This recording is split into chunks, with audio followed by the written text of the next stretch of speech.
YouTube, how's it going? The Goat House is back with our updated rookie power rankings heading into NFL Week 9. Some changes, some rookies really improving their play and shooting up the boards. We do this every single week, usually every Thursday here, and we'll see where it ends at the end of the year and see who the rookie of the year is, and at least our opinion here.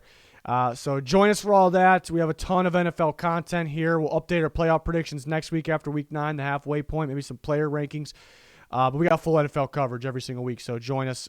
Follow that Twitter. Very important, lot going on, keeping you guys involved. Link down below for that. Let's go on these rookie rankings. So honorable mention to guys at the top. We actually got some new guys in there. A couple running backs, Michael Carter of the Jets, who runs pretty well, but we see his involvement as a pass catcher for the Jets and was big time last week, and we saw that in North Carolina. It's just a guy you get the ball in any possible way, and his next level vision is next level. Actually, once he's, beyond the line of scrimmage and he sees, where the lanes are at, he's excellent. And Khalil Herbert, the other running back, the Bears running back, he looks legit right now. I even saw heading into the trade deadline, just on social media, some Bears fans kind of talking, could we flip David Montgomery for something because we got this guy Khalil Herbert. He looks really good. And I don't think a lot were saying that, but I saw it. But Herbert looks that solid right now, that he's the guy right now. So that's pretty damn impressive. Another guy with very solid vision, but this one at the line of scrimmage, kind of a sees the hole, hits the hole type of guy, which I like. And we talked about Michael Carter from the Jets. Talk about the other Michael Carter from the Jets, the Michael Carter the second up there. He's been a lockdown slot corner. That's why they got him. So he's been very solid as well. We see some other guys we were talking about already. 15, Osa Odigizua from the Cowboys. He's not maybe lighting up production like early season, but he's still, you kind of feel his presence in there, He's been very solid, so he's only down because other guys are moving up. Jeremiah Wusu-Koramoah just hasn't been playing the last few weeks because of injury. He was in the top 5 conversation, so after this week, being out again, he's probably going to exit the list, and that's just how it is. We're only basing things off at 8 weeks so far, so guys that start to miss some more and more games here, it's tough to stay on this. It's really only a select few here, 15 and some honorable mentions because there's tons of rookies, tons of them playing well.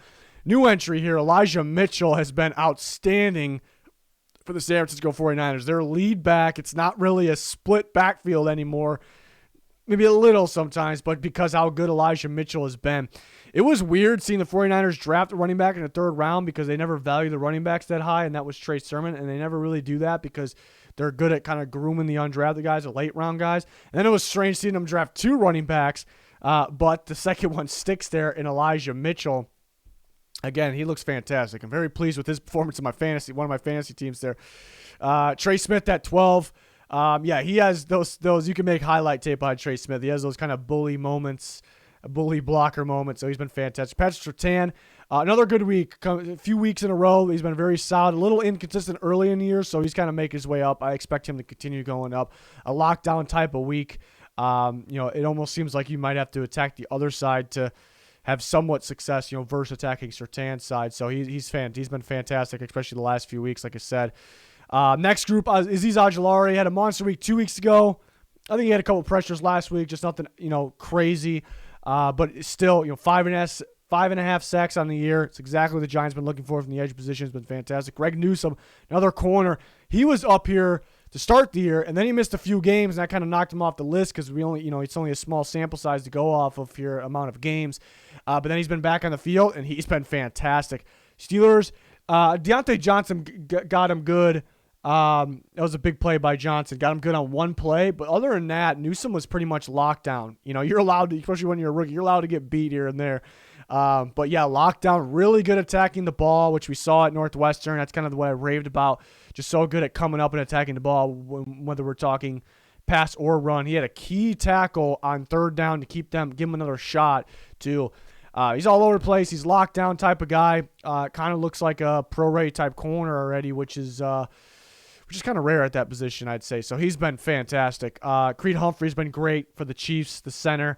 Again, I always say the centers, if they're good, you don't really expect them to allow pressures. I don't know if you definitely can praise him. He's a rookie, not allowing many pressures at all, not allowing anything.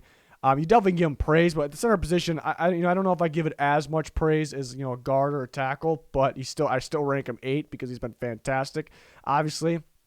We've seen other first-round rookies in the past struggle, or second-round, whatever it is, and he's not a first-round even. But Odafe away, moved down a spot. He had a bye, so that didn't really help him there. Other guys moving up, but he's made some crazy impact plays. We all saw it. We've talked about it. Naji Harris continues to climb up 2 spots.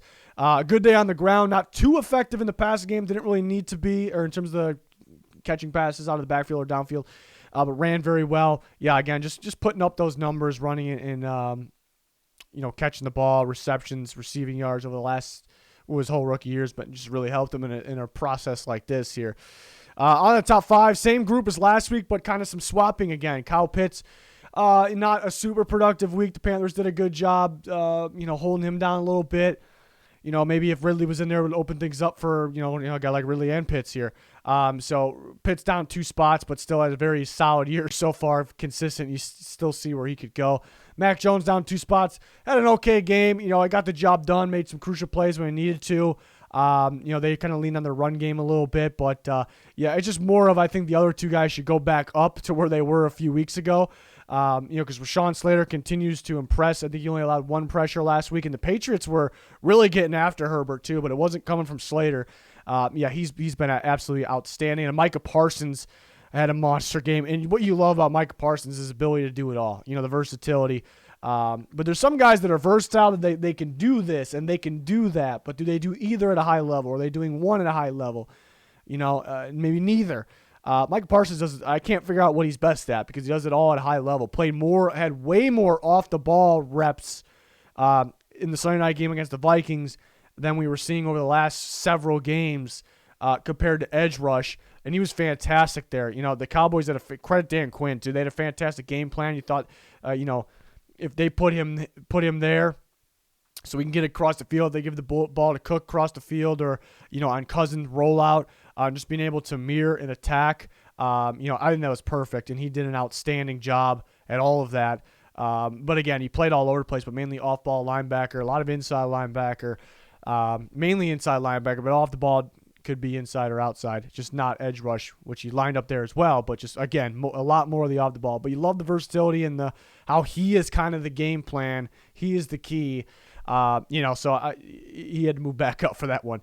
Up to number 2 there. It was a tackling machine, too. We're on still Jamar Chase. A little bit of an off game. He did drop a touchdown. That was kind of costly. It was more earlier in the game. It was a 3rd down in goal near the right at the goal line, and he dropped a touchdown. So that's not good. A little bit of a down game. Had some yards at least. Not like he was non-existent, but I mean, there's definitely not even close to enough there to move him down. Because he's been ridiculous, absolutely ridiculous, on pace to break that record that Justin Jefferson broke last year. So, I mean, he's been absolutely ridiculous. Not only has been the best rookie receiver, but one of the better receivers in all of the NFL this year. So, I think you can pick it back up this week. Bengals-Browns should be a very entertaining game there. So can't wait for that. But that'll be it for the rookie rankings that we do every single week. If you like these rankings, you like power rankings, we got regular power rankings ranking every NFL team from 32 to 1. Those are on the channel every single week, already up. So check it out. We got picks, we got score predictions, all kinds of NFL content. So join us for that. Like, subscribe, turn notifications on. Much appreciated. Also appreciate you for being here watching this video. It's gonna do it though. Goodbye.